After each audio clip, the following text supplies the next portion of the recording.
Such a well-behaved crowd. I'm really impressed. Welcome to the Eastside Freedom Library. I'm Peter, one of the co-founders, and also my associate Clarence White. And there's a bunch of people here like wearing these cute lanyards that if you ask them, they'll push the button and they'll light up. We're what we call collaborators here at the library. There are restrooms downstairs. If you need an elevator, there's an elevator out in the hall to use. We are about a month away from celebrating our 5th anniversary in this space.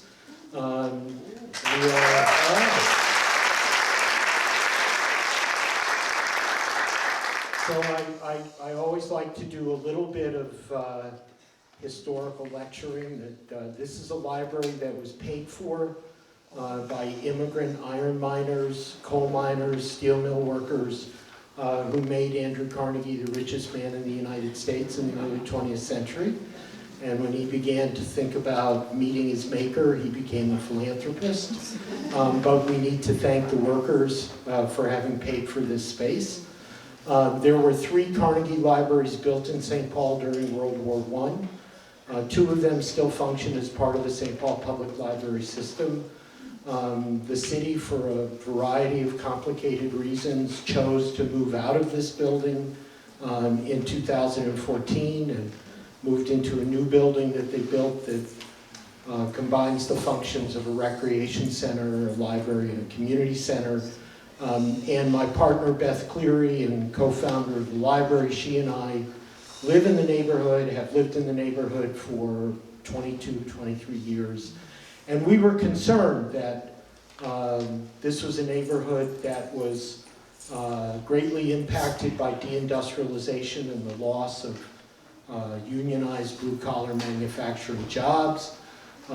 Lots of European-descended people moved out of the neighborhood.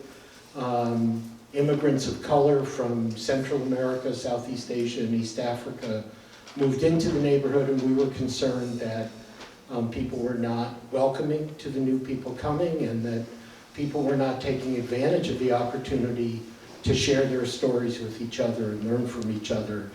And don't say it too loud because we're a nonprofit, but also not building political capacity together. And so we wanted to be a space where those conversations would take place. We wanted to provide resources, and there are now 20,000 books donated, cataloged, shelved, all with volunteer labor. The books came from Hi Berman's books. Many of you probably knew Hi. Hi's kids gave us his books. Tony Randolph's books are here. Fred Ho's books are here. My teacher, David Montgomery, David's books are here. My books are here. And we use the books particularly with middle school and high school kids who are doing History Day projects, everybody through graduate students, people doing research particularly in the areas of immigration, labor, and social justice movements. Because my partner Beth is a theater maker and a theater teacher, we're really emphasizing the importance of art and culture in the ways that people have told their stories and can share their stories. So later this week, a theater company called the Black Ensemble Players will be here for 4 performances of their all-black production of Shakespeare's A Midsummer Night's Dream. We've just had Rick Shiomi and Full Circle Theater here for 2 weeks of rehearsals, and the show that's going to open this coming weekend at the Guthrie, upstairs at the Guthrie. So we're doing lots of cultural work, lots of historical work, and thrilled to be able to have a program like the one that we're having tonight. And I think tonight is, for so many reasons, really important to us that we love authors, we honor authors who write books, but we also like to have events where authors have to talk with other people and they don't get to just be the star of the show. And so we're thrilled that in addition to Dr. Josie Johnson tonight, we have Carolyn, Holbrook, and Arleta Little who will engage with Josie in a conversation, and then the rest of us can jump into the conversation. And I think that I probably met Josie not long after I moved to Minnesota in 1982, and Josie has been a real touchstone for me about what it means to lead a principled life and to be a mentor in many spaces to many kinds of people. We've been waiting a long time for this book and are thrilled that it's out, and Matt from Subtext is in the back with copies to sell if you're interested in getting a copy, and I'm sure that until Josie's hand cramps up that we can count on her signing them. So when we finish up tonight, if you haven't had a chance to poke around, please do. There's a great mural in the stairwell that we commissioned. There's also the St. Paul Labor History mural downstairs. There's great books to look at on the shelves. Please look around. You can ask me questions or ask Clarence questions. We are Facebook live streaming this event. Carla Reilly is a collaborator who is doing the Facebook live streaming. I always like to say, if you're in witness protection, make sure you hide your face. And Carla has figured out how to then post the video on YouTube, and as Arleta explained to me, we don't have a YouTube page, we have a YouTube channel. And so, you know, if you like what you see tonight and you have relatives in other places that you want to encourage them to look at it, you go to YouTube, put in Eastside Freedom Library, and you'll be able to see tonight's event. And it'll live there forever, supposedly. So great. So I'm going to get out of the way. Are you guys going to, oh, you're going to speak, say something first. Exactly. Terrific. Thank you very much. Thank you, Peter.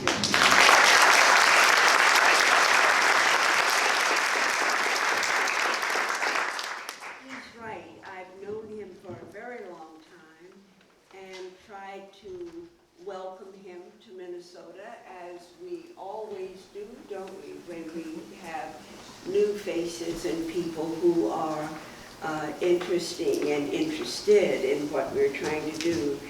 I thank you for coming to celebrate with me and my work team. All right. Yes. Thank you. To celebrate with me and my work team in excited and eager to have us talk about the book, Hope in the Struggle. I'm eager to share with you my thoughts and the process in writing the book. For many years, many young Black millennials asked why I stayed in the struggle for justice and freedom, and why do I have hope? I am trying to answer their question through this book process. We as a people have gone through many struggles for survival, and they have taken us up and down the ladder of hope. And we have held on to the ups to survive the many generations of downs. And we have had to cling to the faith, teaching, and love of our ancestors as we survive the downs. Many of our young people have tried and considered other strategies for handling some of the struggles that their ancestors have experienced. At 88, I may not be around long enough to discuss the answers of hope. I want to offer suggestions I have used for survival and my continuous hope.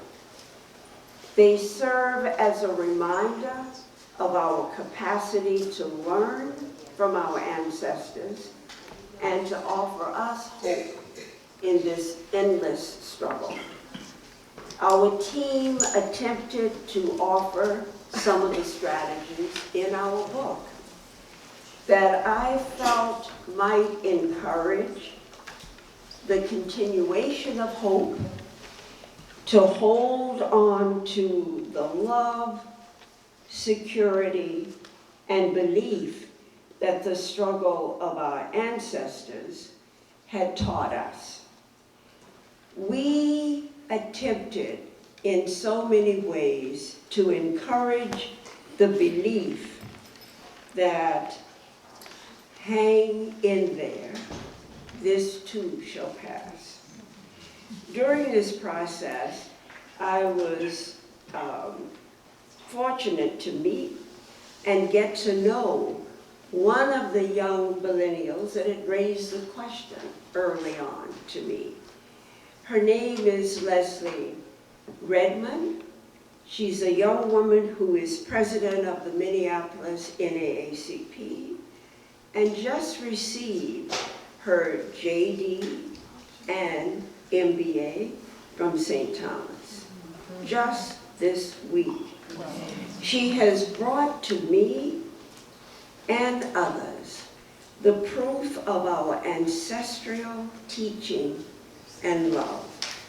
She modeled determination, persistence, and belief in who we are. She is my continuous hope. When you get the chance, my friends, please meet her and introduce our children to this young woman. I'm eager tonight to introduce to you my team, Carolyn Holbrook and Arleta Little. And I'm asking if they'll please come and join me here.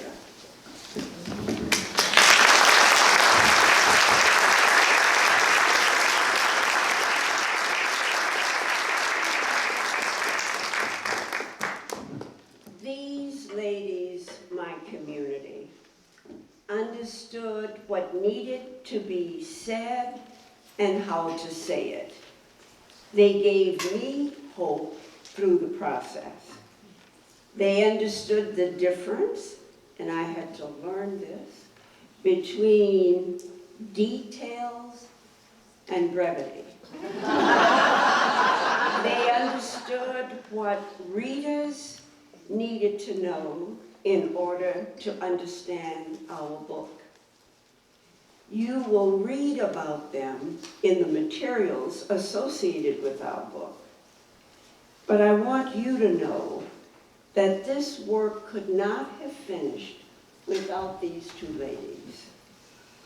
Carolyn is a writer, she's an educator, and former program director of the Loft Literary Center. Arleta is director of the Artist Fellowship Program for the McKnight Foundation and a former director of the Gibbons Foundation. I had an opportunity to meet Arleta as Archie Gibbons and I were interviewing her for the position of executive director. Many people assume that she's related to Matt Little. Matt was proud to know her, but could not claim. But she is a part of the tradition of love and care, and she modeled that throughout this long process. Because poor Arleta was indulged with all kinds of things a long time ago. So the fact that you could have two team members who understood what you were trying to say, even though you didn't say it well often, they could help you. And I really mean helping you figure out how to see things without going on and on. Because I have a tendency to do that, and they know that. So, community, please meet my two team members without whom this work could not have been done. Carolyn, Arleta, our community.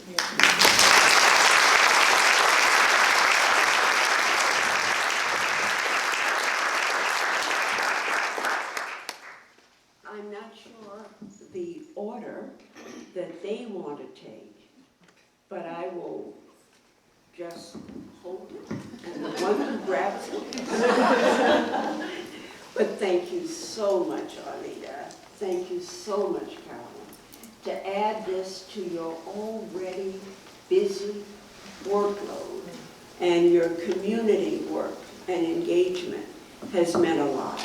It keeps grounding things that need to be, and keep things in a way that you don't need to talk on. So I'm going to practice that right now by inviting Carolyn to begin.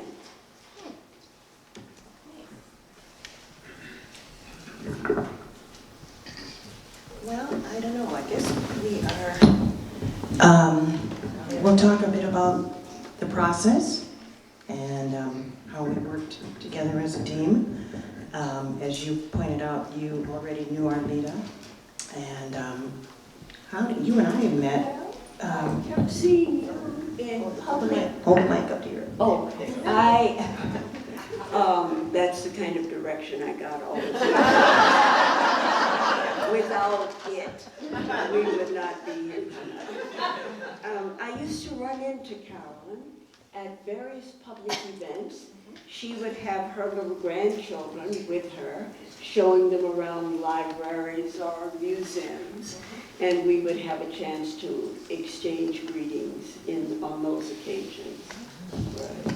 Yeah, and I think that separately, Arleta and I both kept pushing you to write a book, and neither of us knew. I don't think we knew that the other was doing it. So, yeah.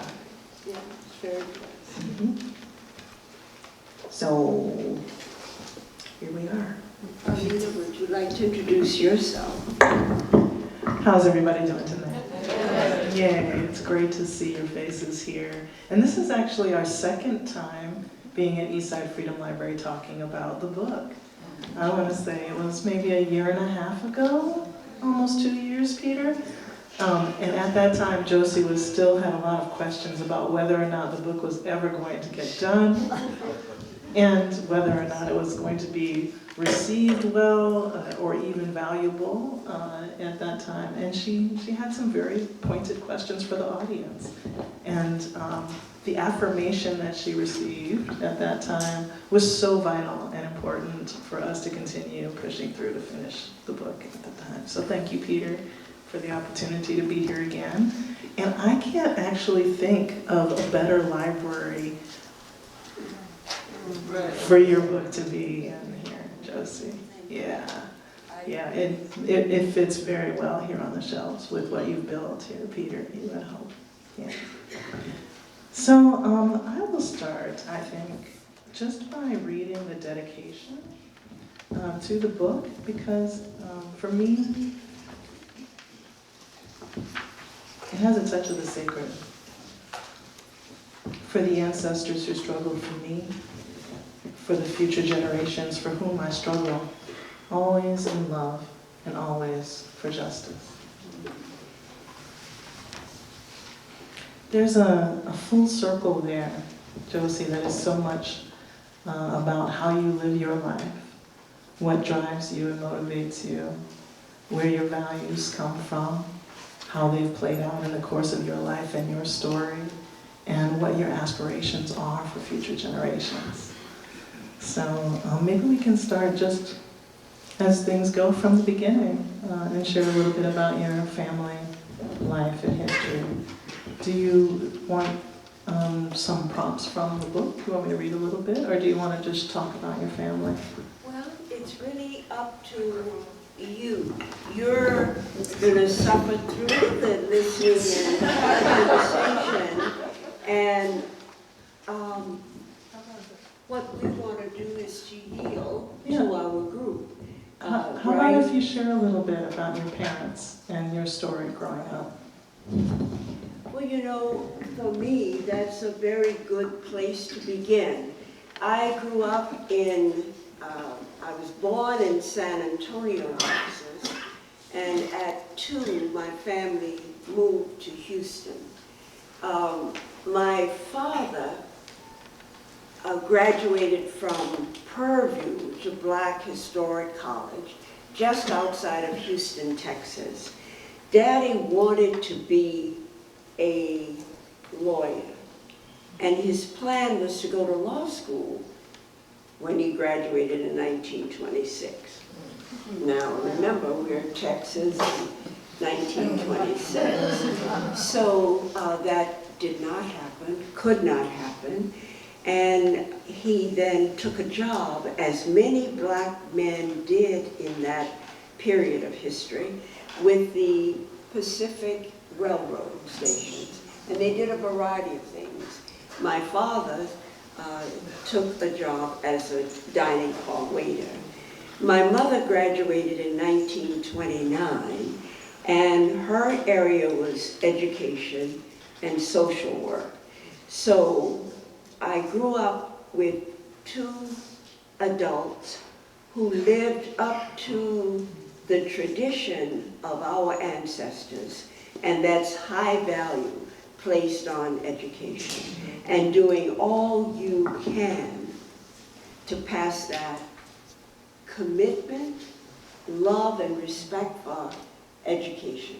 So I grew up never thinking there was anything outside of that tradition, and blessed, my friends, with a community of people who also believed not only in education, but in us, young black children.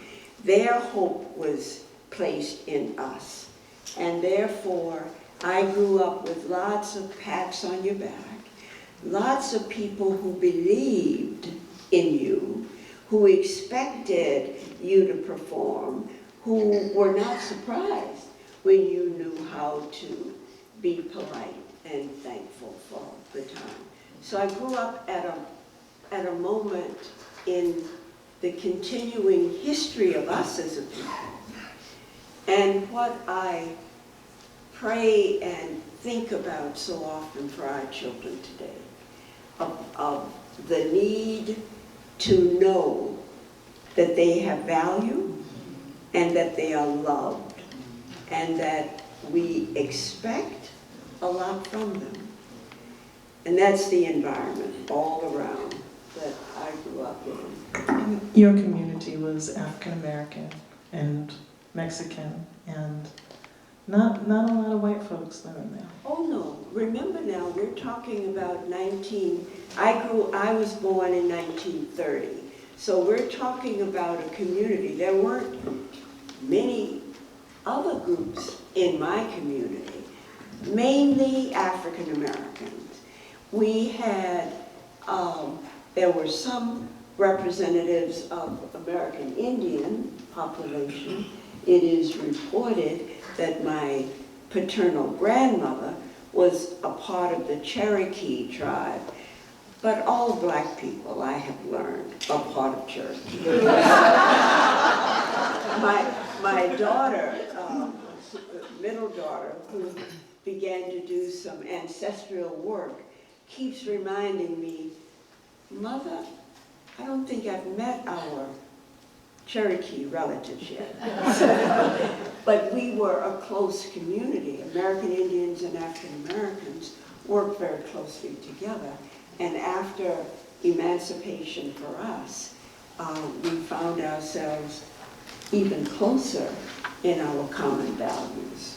So it was mainly African Americans And in my community, I think about how blessed I feel I was to grow up in a community of such a diverse background of people. I mean, there were brothers and sisters who had very little hope in what tomorrow could bring, and there were those who had a great deal of hope in what tomorrow could bring. But they all encouraged us, my brothers and me, to be the best we could be. And I believe I felt it, and I believe my brothers did as well. So, you mentioned your brothers. You had two brothers. I had two brothers, correct. Talk a little bit about your family. Thank you. Right.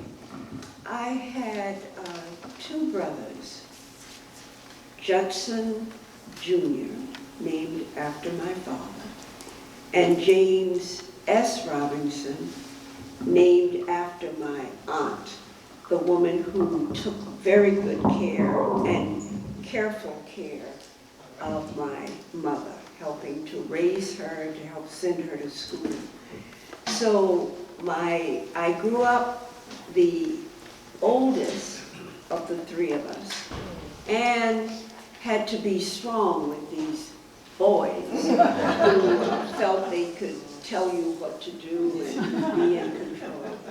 So I had my brother next to me became the first black city councilman in Houston, and my baby brother, whom I lost just 3 years ago, and I still feel the pain of that, was the first black African American lawyer engaged in housing issues. So I grew up with people who themselves believed what our ancestors taught us and then tried to practice that. My father, as I said, became involved in the dining car waiters and organized the union, dining car waiters union, and it was during the same time that A. Philip Randolph was working in organizing dining car, sleeping car employees. My mother was an educator, believed in education, worked very hard in that field, and helped create programs for young children. So she was sort of an organizer of nursery schools and programs of that nature. So I grew up not thinking there was anything different or unique about us. This is what you do. And you did not anticipate a lot of, congratulations and how are you and what. This is what you did. And we grew up that way. So we learned to be respectful and appreciative of who we were. Your mother also taught white women to read? Yes, she did. We grew up in a community where there were a lot of white, rich women in our community, and many of them could not read the text. So my mother, as having been a graduate of education, began going to these homes through the back door to teach them to read. And I can remember going with her. So yes, she was a teacher and worked in that field. Talk about the poll tax. I keep forgetting Microphone. that, thank you, that I should bring a sample in case you've not seen it. As a teenager, I used to go with my father. He was very active politically and in the precinct area where we lived. And Daddy and I would go from door to door collecting signatures. We were of the opinion that if you collected enough signatures from black people who wanted to vote, and wanted the right to vote, that would be something that would happen, the work of collecting this. So we went from door to door, and I was fortunate enough to be able to go with him as a 12 or 13-year-old to collect signatures to try to get the state of Texas to approve poll tax. Well, Texas did not until now I'm 10 or 12 years old, so it's the 40s, right? 1965, and not enforced until 1967. So there was pretty determination that we would not be able to vote or have the right to. But my father never gave up and believed in the process. He helped organize the first urban league in Houston and NAACP, involved in the Y and all kinds of things.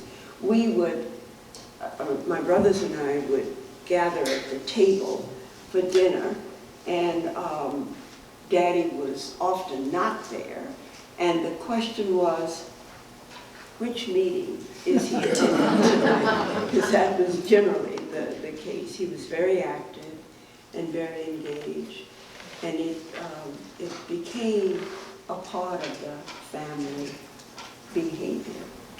And you expected it and you accepted it. So, Or as they say, you came by it honest. I can't. Why did you choose Fisk University? Good question.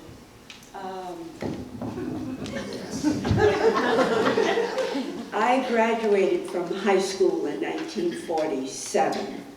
You'll remember, those of you who know some of our African American history, that we did not get accepted at schools in the South, but we had these wonderful historical beliefs in education, as I said. So we had some of the first colleges for African American students.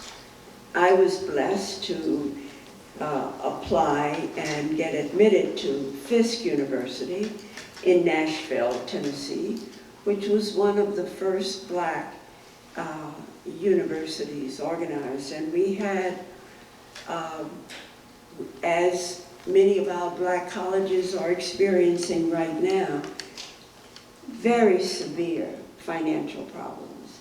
And there was a moment when the fear was so great that Fisk would be forced to close. We had these wonderful singers called the Jubilee Singers from Fisk. They've been here. Vocal Essence invited them here to Minneapolis for one of our Black History celebrations. So they helped save the school. They were able to travel throughout Europe and collect money enough to keep us alive and open. And that's a part of the history and tradition. There were many people in my community who were Fiskites. They graduated from Fisk, and they were the ones who would encourage you. My parents, as I said, graduated from Prairie View, so they knew about the process, but they encouraged us to go outside of the Texas community. And so we became a Fisk, Nashville family. I went to Fisk, my brothers went to Fisk, my nephew, my daughter, my husband. So all of us were Fiskites.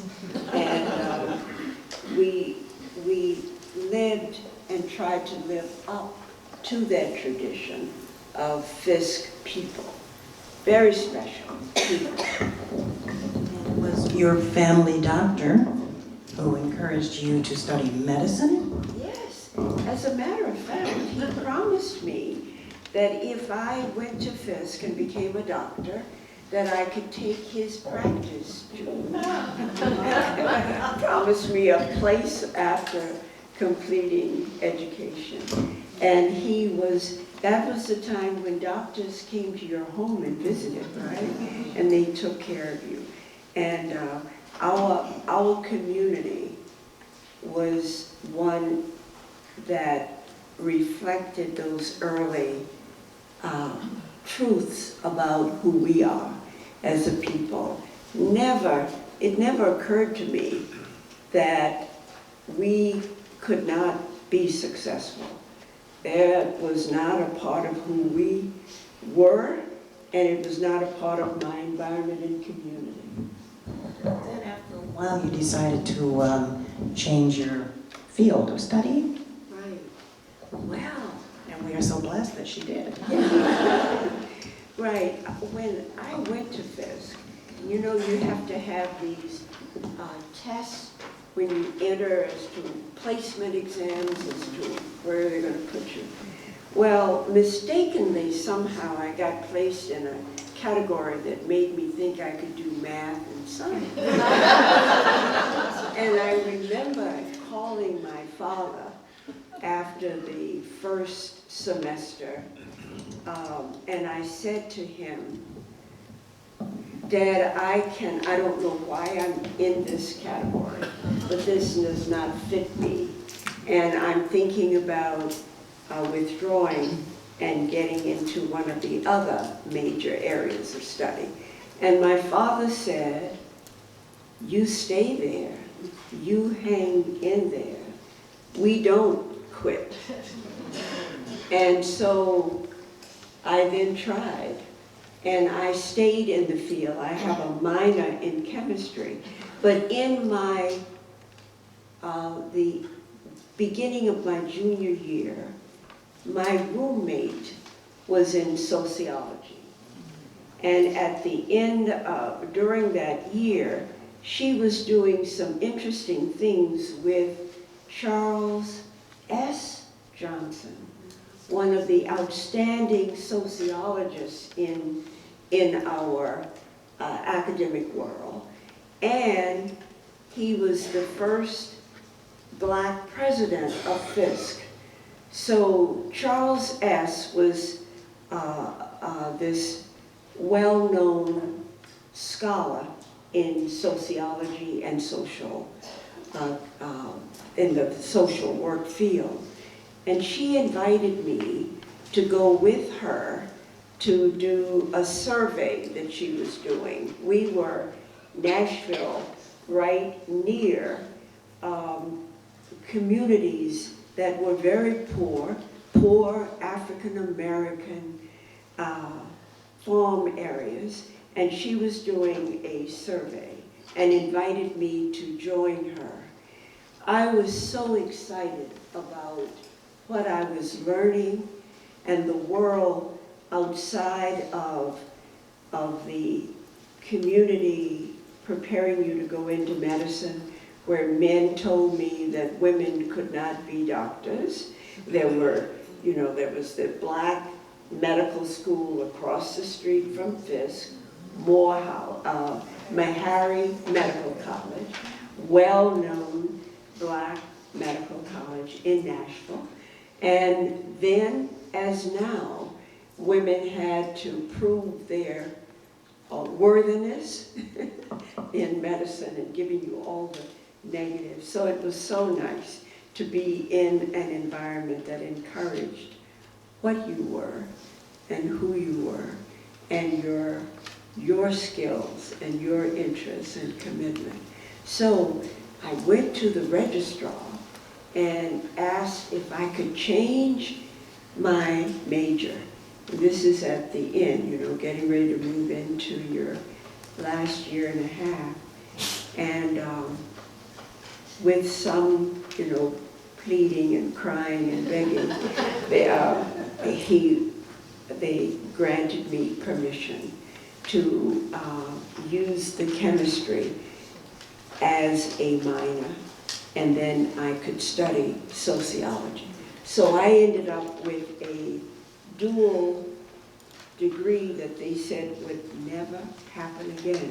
And that's chemistry and sociology. They somehow don't go together. But I was blessed in the faith that was shown to us in all kinds of ways as a people, that that would be possible, and gave me an opportunity to do that.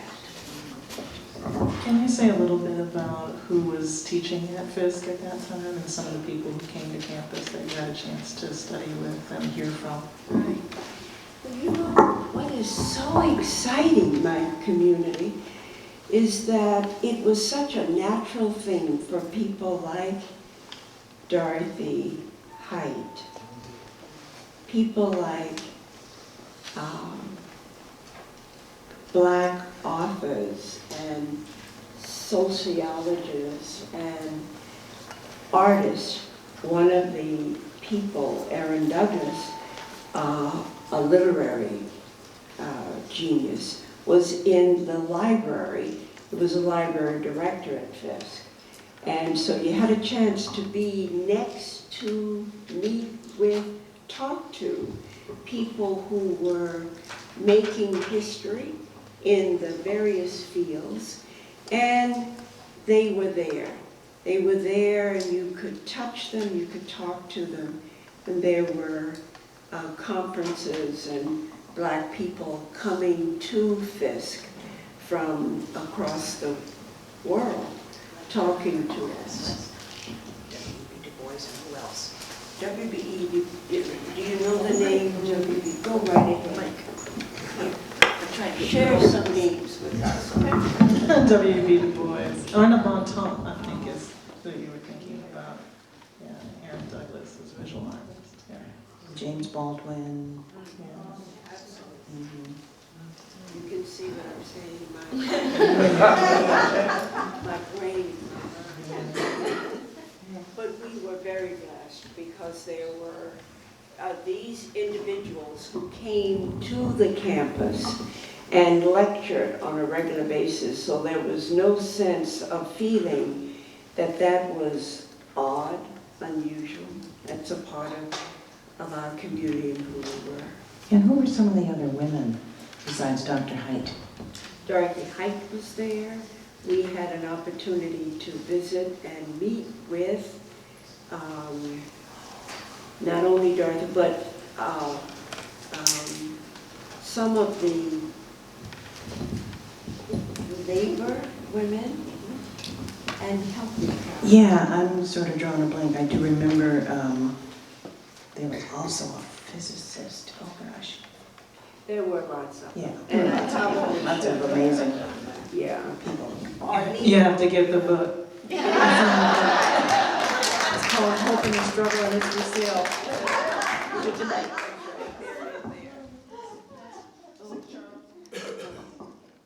Excuse me? You want to just mention Charles?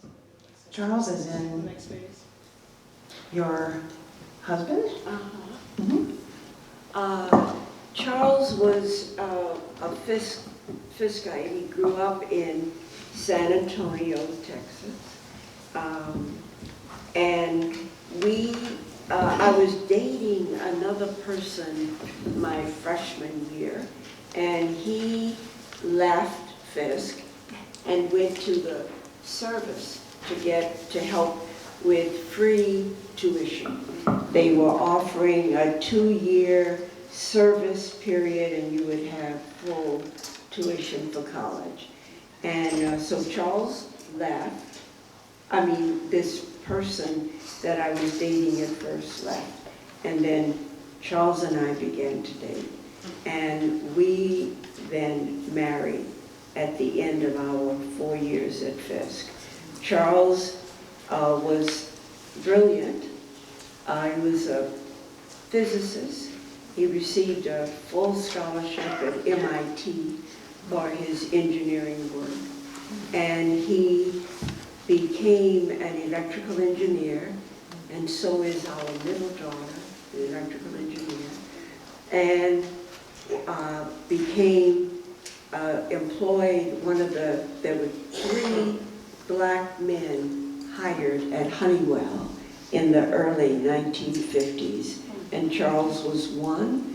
Another was Luther Prince. Some of you may know Luther. He had an engineering business here. And the other was a man named I think we're being signaled. Woodson Lewis, who was also a physicist and did great work for Honeywell. So those 3 men sort of opened the door for black scientists and scholars to become a part of the Honeywell staff. They didn't get very far. My husband surely didn't become president of Honeywell. Should have. He became vice president, but never president. Same was true with most. So this has been going on, my friends, for a very long time. I'm not sure what. So I know. Okay. So he brought you to, you came as a family to Minneapolis, and you started to get involved in the community here, and with many different organizations. You want to say a little more about that, and maybe we can get into Wednesdays in Mississippi a little bit from there. Right. Well, I hope I'm not boring you. Yes, in 1956, Charles accepted a job at Honeywell. That was the end of his 2-year stint in the Army, and then had tuition money where he could continue his education. We then had 2 children. My eldest and deceased daughter, Patrice, and our second daughter, the other engineer in the family. And so we came here in '56. Patrice was 2, and Noreen was 6 weeks old. So we moved here, and very blessed to meet many of the wonderful residents of Minneapolis who took us in. One family was Oscar and Ora Newman. Oscar was the son of Cecil Newman, the first black press in Minnesota, and very active, close politically to Hubert Humphrey and many, many others. And Charles really was just brilliant and introduced a lot of imaginative, creative work in the field of management. And our third daughter was born here in Minneapolis in 1958, right? And she is a lawyer and is senior vice president at CBS television. So we've been blessed that the children have followed their ancestral training and believe in education, work in that field, do work.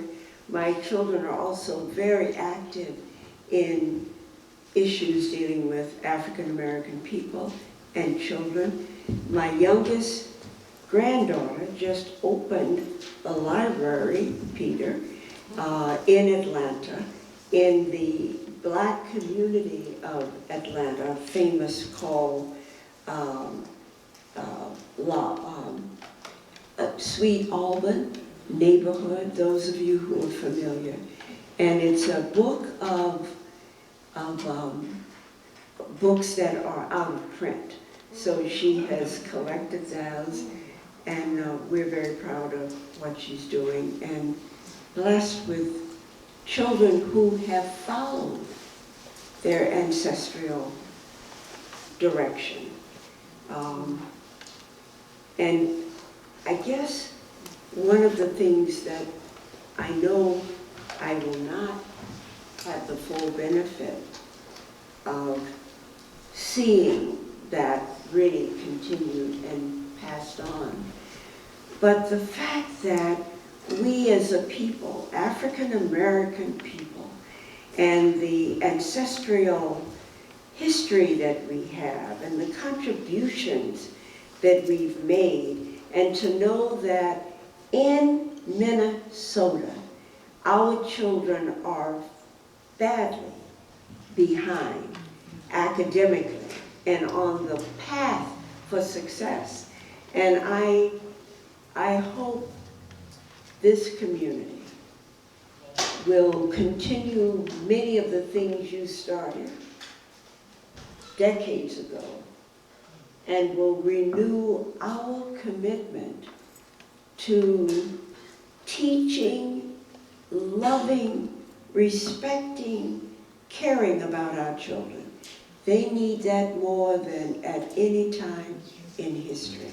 We are faced, my friends and neighbors, with a serious environment that I don't quite know how we're going to survive it. So that old expression that my ancestors said, this too shall pass, I'm not so sure. And I'm holding on. But this too shall pass. There's so much deep in us. The man has taught America what she knows and what she shows about her attitude about us.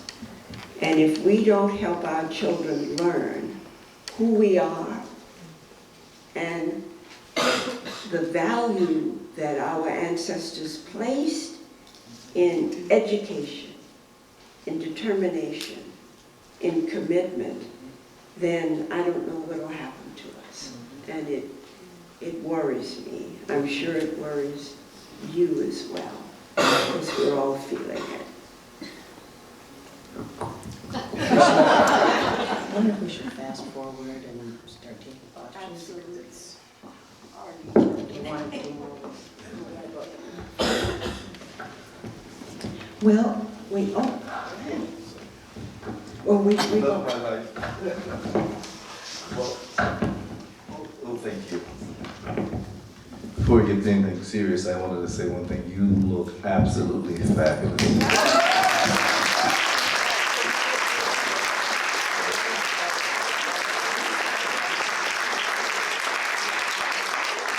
Now, I want to know your secret. What is your daily diet?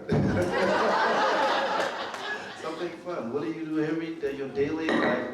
What is it like being Josie Johnson, the great Dr. Josie Johnson? Community, I feel deeply grateful to you. You have encouraged me and mine, and I claim all Black children and Black adults, they're mine, part of my heritage. So whatever you see is a product of that, and I am grateful. I wish we had an opportunity as a community to really appreciate what it means to grow up in an environment with people who love you, who care about you, who support you, who make you feel special and make you feel that you have a place in this world and not a tag-on, and not one without value. So community, I beg you, as I say, at 88, I'm not sure how much longer I will be able to get up. The good Lord blesses me every day, and I get up, and you know, some days not as easily as other days, and most days lately, hardly easily at all, but I'm here, and I thank him for that. And I'm begging you, please, love each other. Share what you know that has value. Don't let the world that we are living in now destroy us, because it can. Unfortunately, so many people, without their full recognition, have grown up in a world that questions who they are and what they are.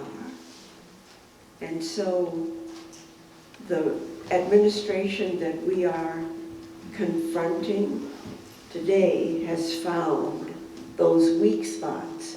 And there are more weak spots than I think we wanted to believe. So hang in there, please. Help our children. Save America. And try to be the best we can be. Because that's what our ancestors, yours as well, that's why you're here. Your ancestors said, that's a better place. Do this, do that. And that's what you attempted to do. Yes,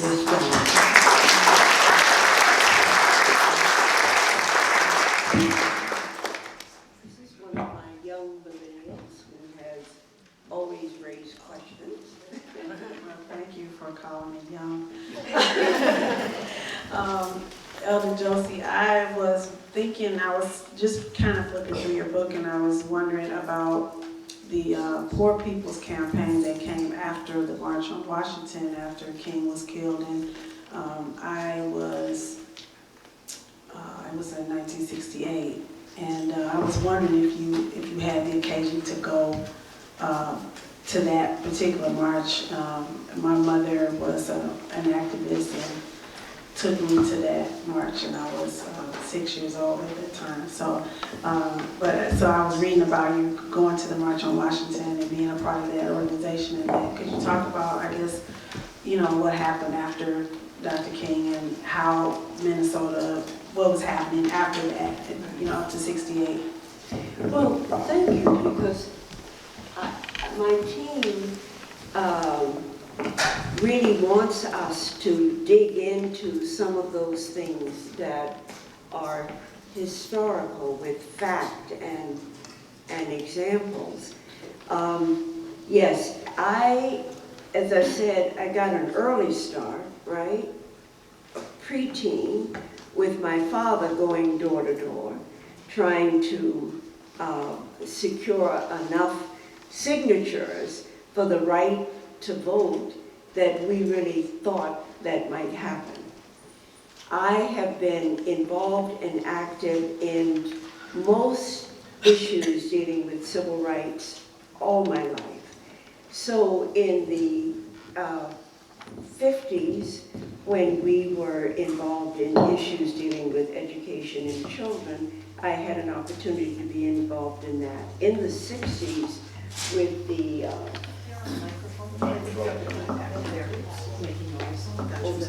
thank you. It's kind of interesting, you know, remember A. Philip Randolph tried to organize a march on Washington in the 40s, where the expression of concern for jobs and opportunity and treatment of us as a people was of great concern to him and to most black people in that period. He was discouraged and encouraged to not conduct that march because there would be some laws passed and some changes made, and there were some. But they did not, they were not the kind of laws, and we're learning it all the time, that remain in place and do the things that you originally thought they would do. So the March on Washington became the next focus for us as a people to see where we are with the kind of issues that had been raised forever. I had an opportunity to go to that march. Matthew Little, whom most of you know, and I were co-chairs of the organization to get a group of Minnesotans to go to DC. And we were able to organize, and there was just a great biracial, spiritual, by age group of Minnesotans who joined. And so we were given instructions from the National Committee that we were to go in and come out of the Washington, D.C. area as quickly as possible. There were threats, as you will remember, from all kinds of people threatening us if we went to D.C. We organized, we were able to raise enough money to get a plane to take us to Washington, D.C. And so we left here, Minneapolis Airport, at about 3 in the morning and landed there. And I remember how concerned I was because I didn't see anybody, didn't see anyone on the streets, and everything seemed so quiet that I just knew this march concept had failed. And so we were ushered into a church. One of the churches there near the mall had prepared for us to come when we arrived. So we were there. And then Hubert came and Art Naftalin went with us, and Don Fraser, and so many of the politicians in this area came, greeted us, and wished us luck. And those who could, Art walked with us to the front of the march. We were instructed very carefully that as soon as it was over, you were to pack up and get out. And that's exactly what we did. The thrill, my friends, of being in that environment with the speakers of that day and the message that they were trying to deliver to us. And then, of course, the crown glory of that day was the I Have a Dream that Dr. King delivered. And I think you know that Mahalia Jackson, who was there, remember, there, and had been, the other interesting thing that you may not know is that women had a hard time being a part of that organization. It was still a pretty masculine, organized activity. But Martin Luther King had prepared his remarks, had delivered them. They weren't, you know, the fireball that I think he had hoped, and maybe others. And Mahalia Jackson said, "Tell them your dream, Martin." And then Martin Luther King started again with, "I Have a Dream." And that became, as you know, the crowning glory of hope. All the placards that were up saying the same thing in 1962, 4, 8, all of the other years of jobs and employment, et cetera, et cetera. So then we got right back on the bus, got right back to the airport, came home, and on the plane, thinking about ways we could continue to try and live Malcolm Martin's dream. In 1964, Dorothy Height and a group of women began to think really deeply about the role of women in the freedom effort, and organized women across the nation to go to Mississippi every week, spend time there, and then use whatever we were learning from that effort and bring it back home. And we call that Wednesdays in Mississippi, so we go Wednesdays. I had the great fortune of being able to go with, remember Mary Kyle? Where there were 4 of us from Minnesota. Mary Kyle was a black woman who had the paper in St. Paul called the Pioneer, what was the St. Paul Black Press? Recorder. The recorder? The Recorder. And because Cecil's was the image. So she was the editor for the Recorder, St. Paul Recorder. And there was a Jewish woman by the name of Maxine Nathanson, who became such a very close and dear friend, and a Christian woman by the name of Barbara Cunningham. And the 4 of us went to Jackson, Mississippi. We were instructed to separate in Chicago. We could go together and talk together on the plane from here to Chicago. When we got to Chicago, we were instructed to separate and not acknowledge each other. And so that's what we did. And when we got to the airport, it took a few minutes for my host family to come and get Mary and me. I was absolutely convinced that the Klan would be there at the airport waiting for us. And by the time our guest came, the mother of that group was a school teacher, and she had been at a school meeting, so she was about 10 minutes getting to us, but it seemed much longer. They took us immediately to the gathering of one of the voter registration training sessions at a Black Baptist church in Jackson. And there were 2 men patrolling the church building with shotguns to protect those who had gathered inside the church building.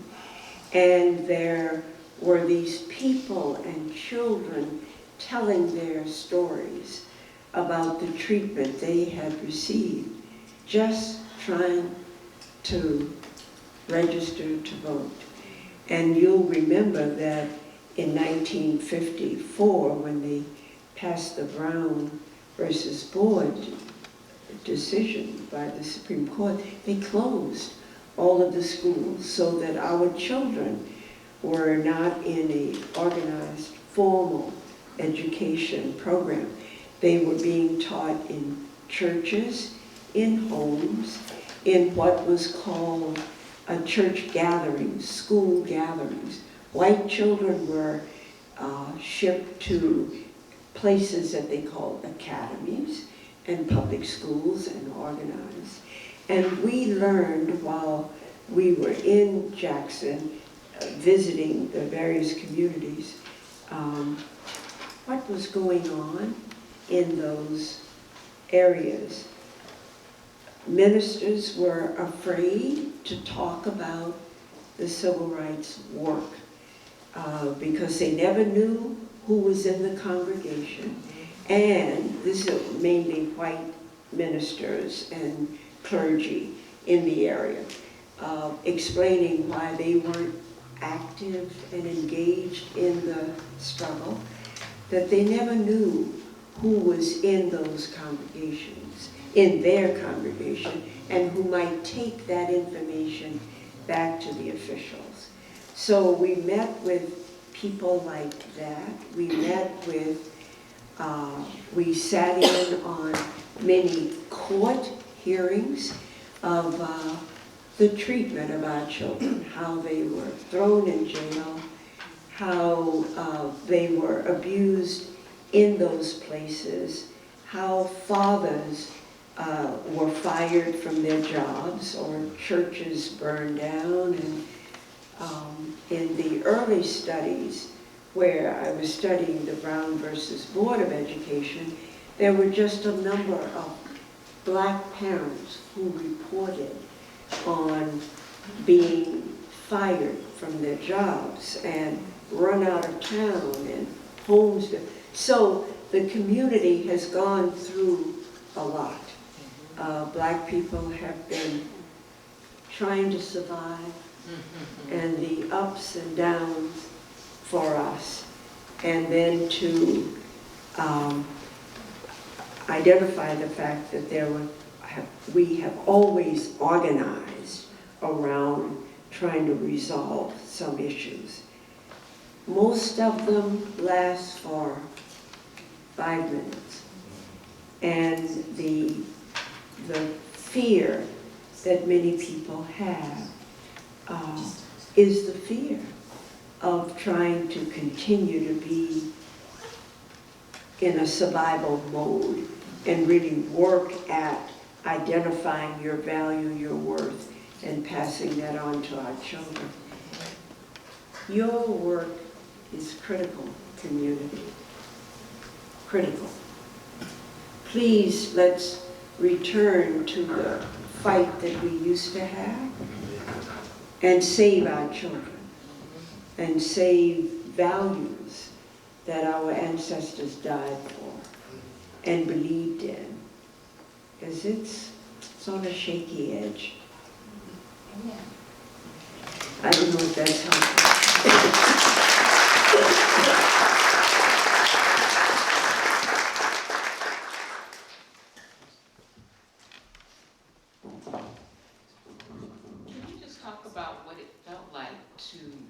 Vote for the very first time after all of the struggle.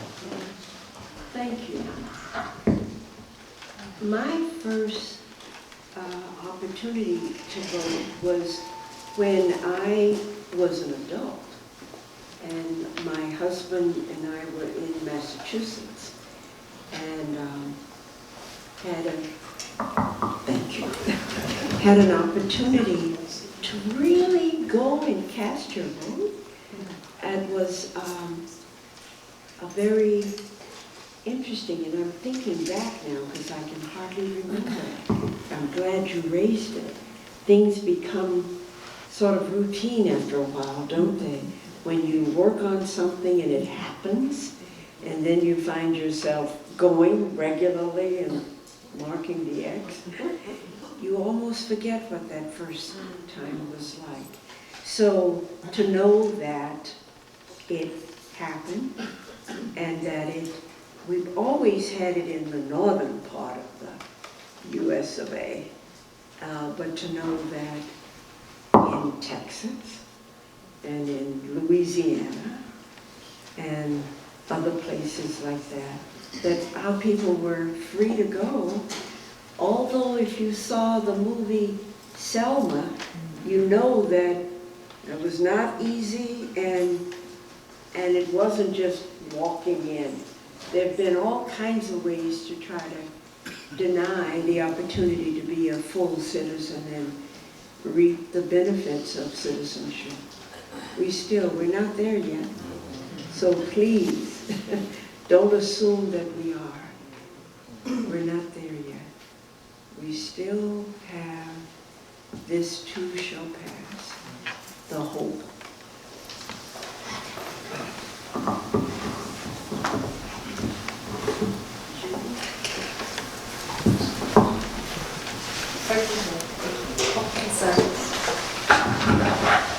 So first, I just want to thank Arleta and Carolyn.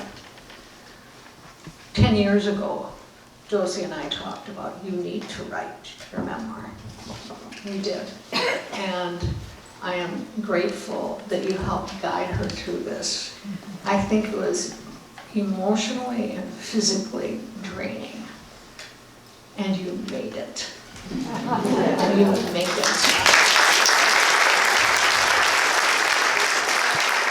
I'm glad you acknowledge I could not have without these two ladies, because not only did they understand what you're trying to say, but they were with you, you know what I mean, to help. Poor Carolyn trying to understand my grammar, English explanation. Arleta trying to be tolerant and understanding of Josie's unending explanation. So thank you, June. June was my doctor. So I'm grateful for her. Plus, she has continued to be engaged in my life and helped with the scholarship program at the Humphrey. June and her husband Rain were my angels, and they still are. Thank you very much. Thank you, Josie. I have a question that I'm concerned about today, and that is, you grew up in a family that valued education. But I have personally heard young black boys say that if they are interested in learning, they're too white. How can we as a community, how can we deal with that? Yes. Well, you know, how many of our sisters and brothers in this room have heard that? You're acting white. Yes. When you are behaving in ways that has rhythm to it, meaning to it, language to it. And isn't that interesting to know that there can be an environment, a culture that can make you feel that if you're doing things that they consider of value, you're acting white. When we are the ones that created most things that are of any value today. And the fact that you can brainwash children. And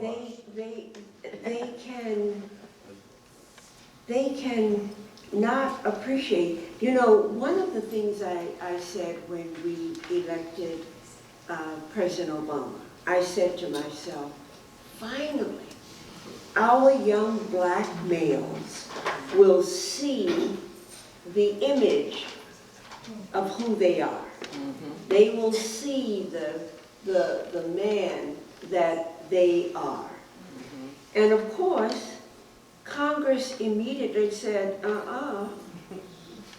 no, we will not honor anything you say or do. And much of what our president attempted to do had to be done through the executive orders that now can be undone, as they are being undone, by Congress and by this president.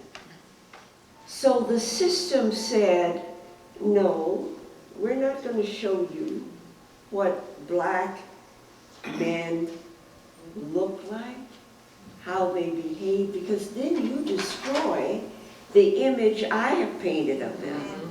And what we've been trying to say as a community, our team and others, is that that is not the image that you should be modeling. That's not you. Killing each other, being unconcerned about who you are and from whence you've come. That's not who we are. Don't let Star Tribune, Pioneer Press, New York Times draw your picture. You have to go back and let your ancestors remind you who you are, what you look like, the pride that you have in who you are, and the value that you brought to a culture that needed civilization. And so, yes, I can remember working with a group of young black women way back in the 70s was the first time I ever heard the expression, "You're acting white," to my young women. I couldn't figure that out. What do you mean?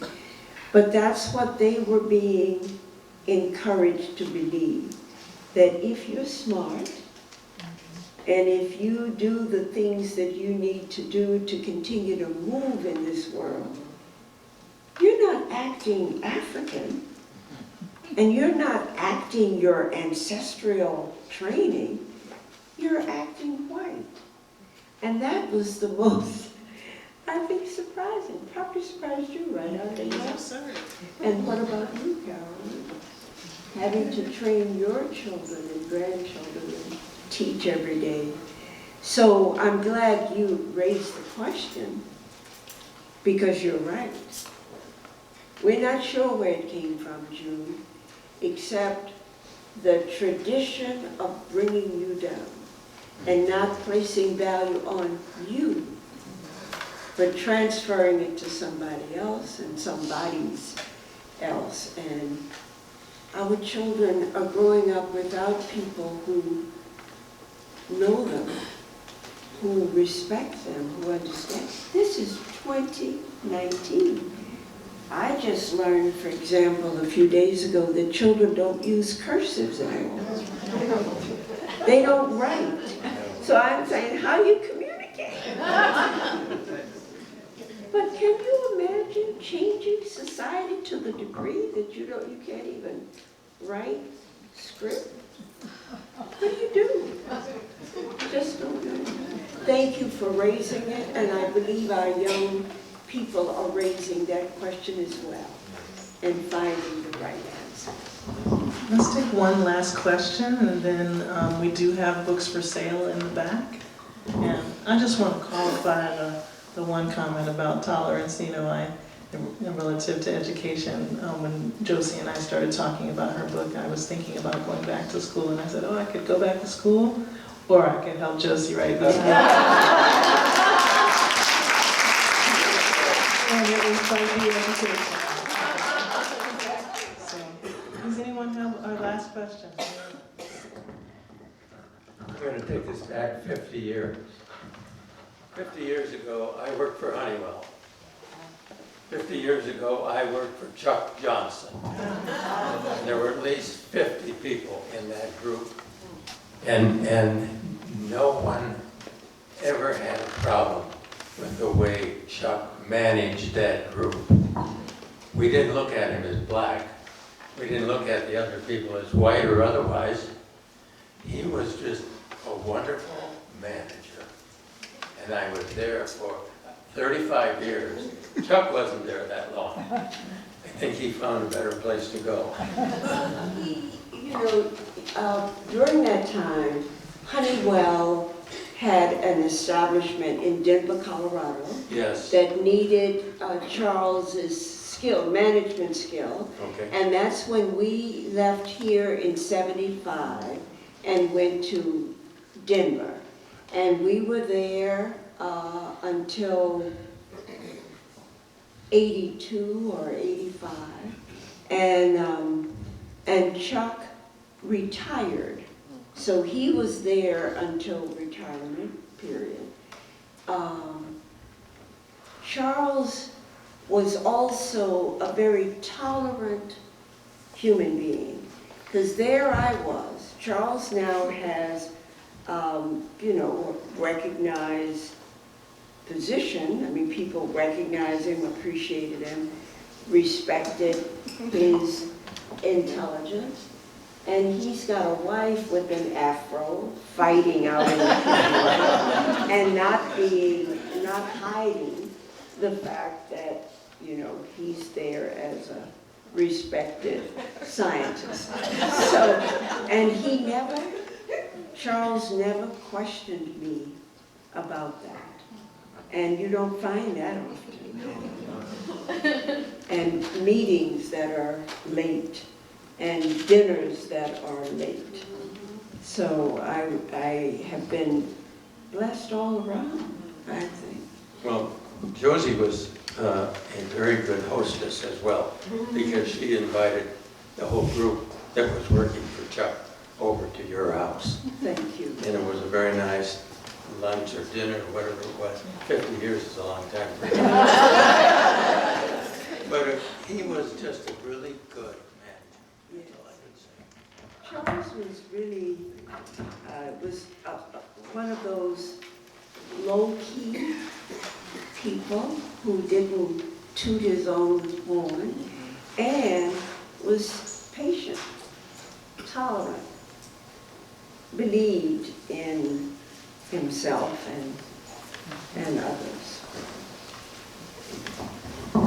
Josie, you are not one to toot your own horn. But I do want to just express appreciation and thanks from the community for this, your story, which is such a gift to the community. Thank you.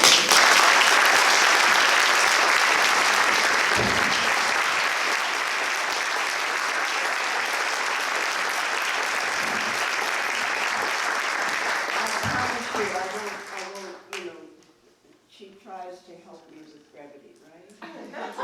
I just want you to know, community, that if you have people like Carolyn and Arleta in your life, in whatever role you need, you're very blessed. They were not only patient with me, but they never made me feel like time was being wasted.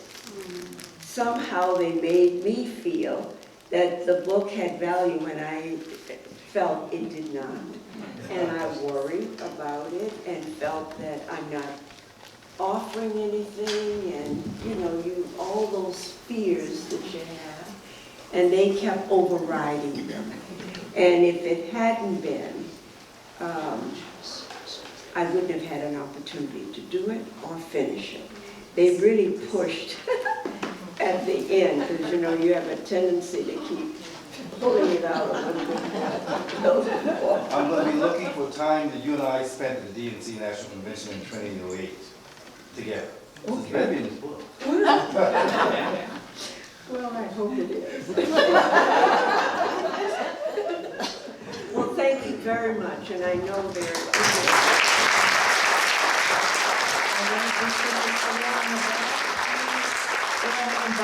And Josie back as well. If you don't get the book tonight,